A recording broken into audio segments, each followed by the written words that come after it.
ವಂದೇ ಭಾರತದಲ್ಲಿ sleeping coach ಇಲ್ಲ. ನಾವು ಇವಾಗ ನೆಕ್ಸ್ಟ್ ಮಾಡ್ತಾ ಇರೋದು ಒಂದು ಸ್ಲೀಪಿಂಗ್ ಕೋಚ್ ಪೂರ್ತಿ. ಅದಲ್ಲದೆ ಎಲ್ಲೆಲ್ಲಿ ಕೊಂಕಣ್ ರೈಲ್ವೆ ಸುಮಾರು ವರ್ಷದಿಂದ ನೆನೆಗುದಿಗೆ ಬಿದ್ದಿತ್ತು, ಅದು ಕೊಂಕಣ್ ರೈಲ್ವೆ ಆಗಿ 40 ವರ್ಷಕ್ಕೂ ಮೇಲ್ಪಟ್ಟಾಗಿದೆ. ಅವತ್ತಿಗೆ ಅದು ದೊಡ್ಡ ಪ್ರಾಜೆಕ್ಟು. ಇವತ್ತದು ಈ ನಮ್ಮ ಸ್ಪೀಡು, ನಮ್ಮ ಅಭಿವೃದ್ಧಿ ನೋಡಿದಾಗ ತುಂಬ ತೊಂದರೆ ಆಯ್ತದೆ ಅಂತ ತೀರ್ಮಾನ ಮಾಡಿ ಕೇರಳ ಸರ್ಕಾರ, ಗೋವಾ ಸರ್ಕಾರ, ಕರ್ನಾಟಕ ಸರ್ಕಾರ ಮತ್ತು ಮಹಾರಾಷ್ಟ್ರ 4 ಸ್ಟೇಟ್ಗೆ ಇಶ್ಯೂಸ್ ಆಯಿ. 4 ಸ್ಟೇಟಲ್ಲಿ 3 ಸ್ಟೇಟ್ಗಳು ಈಗಾಗಲೇ ಕನ್ಸಲ್ಟ್ ಕೊಟ್ಟಿದ್ದಾರೆ, ಇದನ್ನು ರೈಲ್ವೆಗೆ ಮರ್ಜ್ ಮಾಡ್ಕೊಳ್ಳಿ ಅಂತ. ವಿಧಾನಸಭಾ ಚುನಾವಣೆ ಮಹಾರಾಷ್ಟ್ರದ ಮುಗಿದ ಮೇಲೆ ಅದನ್ನು ಕೂಡ ನಾವು ಕೊಂಕಣ್ ರೈಲ್ವೆಯನ್ನು ನಮಗೆ ಮರ್ಜ್ ಮಾಡಿಕೊಂಡು ಕೊಟ್ಟಿಲ್ಲ, ನಾವು ಕೇಳಿಲ್ಲ, ಚುನಾವಣೆ ಮುಗಿದ ಮೇಲೆ ಏನು ಮಾಡೋಣ ಅಂತ ಅಂದ್ಬಿಟ್ಟು ಮೊದಲನೇ ಬಾರಿಗೆ ಈ ಕೊಂಕಣ್ ರೈಲ್ವೆಗೆ ಸೇರಿಸಬೇಕು ಅಂತ ಪ್ರಯತ್ನ ಮಾಡಿದ್ದು ನಾನು ಮಂತ್ರಿ ಆದಮೇಲೆ ಸನ್ಮಾನ್ಯ ಅಶ್ವಿನಿ ವೈಷ್ಣವ್ ಅವ್ರ ಜೊತೆಲಿ ಮಾತನಾಡಿ ಒಂದು ಹಂತಕ್ಕೆ ತಂದಿದ್ದೀವಿ. ಸುಮಾರು ವರ್ಷದ ತೊಂದರೆ ಅದು. ಅಲ್ಲಿ ಪ್ಲ್ಯಾಟ್ಫಾರ್ಮ್ ಆಗಬೇಕಾಗಿದೆ, ಕೆಲಸಗಳಾಗಬೇಕಾಗಿದೆ, ಡಬ್ಲಿಂಗ್ ಆಗಬೇಕಾಗಿದೆ. ಅವತ್ತು ಫಾರೆಸ್ಟ್ನವ್ರದ್ದು ಕ್ಲಿಯರೆನ್ಸ್ ಇರಲಿಲ್ಲ, ಇವತ್ತು ಫಾರೆಸ್ಟ್ನವ್ರದ್ದು ಎಲ್ಲ ಕ್ಲಿಯರೆನ್ಸ್ ಆಗಿದೆ. ಏನೆಲ್ಲವನ್ನು ಬಿಡಿಸಿದ್ದೀವಿ, ಅದನ್ನು ಕೂಡ ಒಂದು ಹಂತಕ್ಕೆ ತರ್ತೀವಿ. ರೆವಿನ್ಯೂ ಅಲ್ರಿ, ಸರ್ವಿಸ್ ಅಪ್ಪ. ಈ ರೈಲ್ವೆಗಳು ಓಡಿಸೋದ್ರಿಂದ ಜನಗಳು ಕರ್ಕೊಂಡೋಗಿ ಬಿಡೋದ್ರಿಂದ ದುಡ್ಡು ಬರೋದಿಲ್ಲ ರೀ. ದುಡ್ಡು ಏನೋ ನಾವು ಬರ್ತದೆ ಅಂದ್ರೆ ಗೂಡ್ಸಿಂದಾನೆ. ಬೆನಿಫಿಟ್ಸ್ ಅಲ್ಲಪ್ಪ, ಅವ್ರ ಸವಲತ್ತು ಜಾಸ್ತಿ ಆಯ್ತದೆ ಅವ್ರಿಗೆ,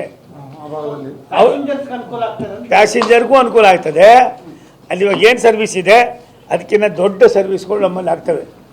ಇವತ್ತು ನಾವು ಎಲ್ಲ ಕಡೆನೂ ಇದು ಮಾಡ್ತಾಯಿದ್ದೀವಿ. ಎಲ್ಲ ಸ್ಟೇಷನ್ಗಳನ್ನು ಕೂಡ ನೀವು ನೋಡ್ಕೊಂಡಿದ್ದೀರಿ. 1,000ಕ್ಕೂ ಮೇಲ್ಪಟ್ಟ ಸ್ಟೇಷನ್ಗಳು ಈಗಾಗಲೇ ಆಧುನೀಕರಣ ಮಾಡ್ತಾಯಿದ್ದೀವಿ. ಅದೆಲ್ಲವೂ ಕೂಡ ಆಗ್ತಾಯಿದೆ.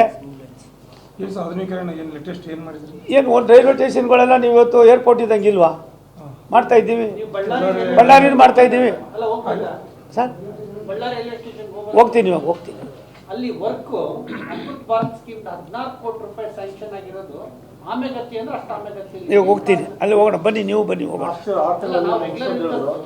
टोटली वर्क स्लो ಇದೆ कंपैरेटिवली हुबली साहब को बोल रहे हमें स्लो हो कोई काम कुछ भी नहीं चल रहा है बल्लारी रेलवे स्टेशन में। नहीं बोलने का थोड़ा सुनिए, उसको प्रैक्टिकल वही है. हमें एक आध अब आता है, मत में चले जाता है, वही प्रश्न नहीं तो इधर ही है. रेसिडेंस ಒಟ್ಟು 5 ಸ್ಟೇಷನ್ಸ್ ಅಮೃತ ಮೂರು ಸ್ಟೇಷನ್, ಕೊಪ್ಪಳ, ಗದಗ, ಬಳ್ಳಾರಿ ಮತ್ತು ಆಮೇಲೆ ಹೊಸಪೇಟೆ ಕೂಡ ಇದೆ. ಎಲ್ಲವೂ ತಗೊಂಡಿದ್ದೀವಿ. ಅವ್ರು ಹೇಳ್ತಾ ಇರೋದು वो क्या बोल रहे हैं, काम अभी अच्छा नहीं चल रहा है, बाद में बहुत स्लो कोई करकोते ಪ್ರೋಗ್ರೆಸ್ ಮಾಡಿ. ಅದಾದಮೇಲೆ ನಾವು ಇಲ್ಲಿ ಯಾವ್ಯಾವುದು ಯೋಜನೆ ತಗೊಂಡಿದ್ದೀವಿ ಅಂದಲ್ಲ, ಗಿಣಿಗೇರಿ ರಾಯಚೂರು, ಕಡೂರು ಚಿಕ್ಕಮಗಳೂರು, ಬಾಗಲಕೋಟೆ ಕುರ್ಚಿ, ಧಾರವಾಡ ಬೆಳಗಾಮು, ಹುಬ್ಬಳ್ಳಿ ಅಂಕೋಲ, ಗದಗ ವಾಡಿ, ಹಾಸನ ಬೇಲೂರು, ಶಿವಮೊಗ್ಗ ಶಿಕಾರಿಪುರ. ಎಲ್ಲವರು ಯಾರವರು ಇನ್ಫಾರ್ಮೇಷನ್ ನನಗೆ ಗೊತ್ತಿಲ್ಲ. ನೀನೇನೋ ಮರ ಮತ್ತು ಬೆಳಗ್ಗೆಯಿಂದ ಪರಿಚಯ ಮಾಡ್ಕೊಳ್ಳಿವಲ್ಲೋ ಬಾಯ್ತು ಕಡೆಗೆ. ಅಯ್ಯೋ ನಿಮ್ಮ ಮನೆ ಕಾಯ್ನಾಗ ನಿಮ್ಗೇನಪ್ಪ ಆಗಿದೆ? ಕರ್ನಾಟಕ ಸರ್ಕಾರದವ್ರಿಗೆ ನಿಮ್ಗೇನು ಕಾಯಿಲೆ ಬಂದ್ಬಿಟ್ಟಿದ್ಯಾ? ಅಲ್ಲ ಸರ್, ಒಬ್ಬ ಮಂತ್ರಿ ಬಂದ ಪರಿಚಯ ಮಾಡ್ಕೊಬೇಡ ಸರ್, ಯಾರಾದರೂ ಆಗಲಿ ಸರ್. ನೀವೇ ಹೇಳಿದ್ರು ಒಬ್ಬ ಇನ್ಫಾರ್ಮೇಷನ್ ಯಾರು ಕೊಡಲಿ, ನನಗೆ ಗೊತ್ತಿಲ್ಲ ಅಂದಾಗ ನಾನೇನು ಮಾಡ್ಬೋದು ಹೇಳಿ? ಸಾವಿರ ಇರ್ಬೋದು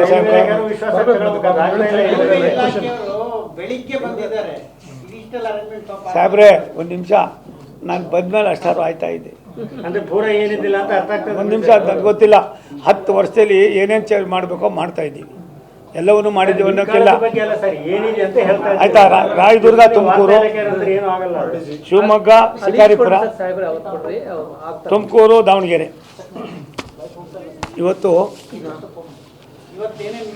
ಇವತ್ತು ಮೀಟಿಂಗ್ನಲ್ಲಿ ಆಗಿದ್ದು ಸರ್, ಬಳ್ಳಾರಿ ರೈಲ್ವೆ ನಿಲ್ದಾಣನ ನಾವೇನು ಕೆಲಸ ಹೇಳಿದ್ದೀರಿ ಚರ್ಚೆ ಮಾಡಿದ್ದೀವಿ.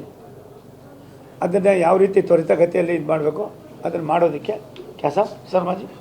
अभी बल्लारी रेलवे स्टेशन हम काम ये कर डिस्कस कर कोई कितने अर्जेंट वो करने का क्वालिटी कैसा 2% भी उसको है नहीं जब ಕಾಂಪ್ರಮೈಸ್ नहीं करने का करेंगे ಏನ್ ಮಾಡ್ತಾರೆ ಎಕ್ಸಾಕ್ಟ್ ಏನ್ ಮಾಡ್ತಾರೆ ಏನೇನು ಬೇಕು ಸವಲತ್ತು ಕೊಡ್ತೀವಿ ಏನು ಮಾಡ್ತಾರೆ ಬಾತ್ರೂಮ್ ಮಾಡ್ತಾರೆ ಎಕ್ಸಿಲೇಟರ್ ಹಾಕ್ತಾರೆ ಪ್ರತಿಯೊಂದು ಮಾಡ್ತಾರೆ 14 ಕೋಟಿ ರೂಪಾಯಿನಲ್ಲಿ ಮಾಡ್ತಾರೆ ये रेलवे वाला क्या लिए तुमको railway station Ballari railway station क्या प्रॉब्लम है क्या अब ಇವಾಗ ಲಿಸ್ಟ್ ಕೊಡ್ತೀವಿ ದಂಧೆ ಬಾಕಿ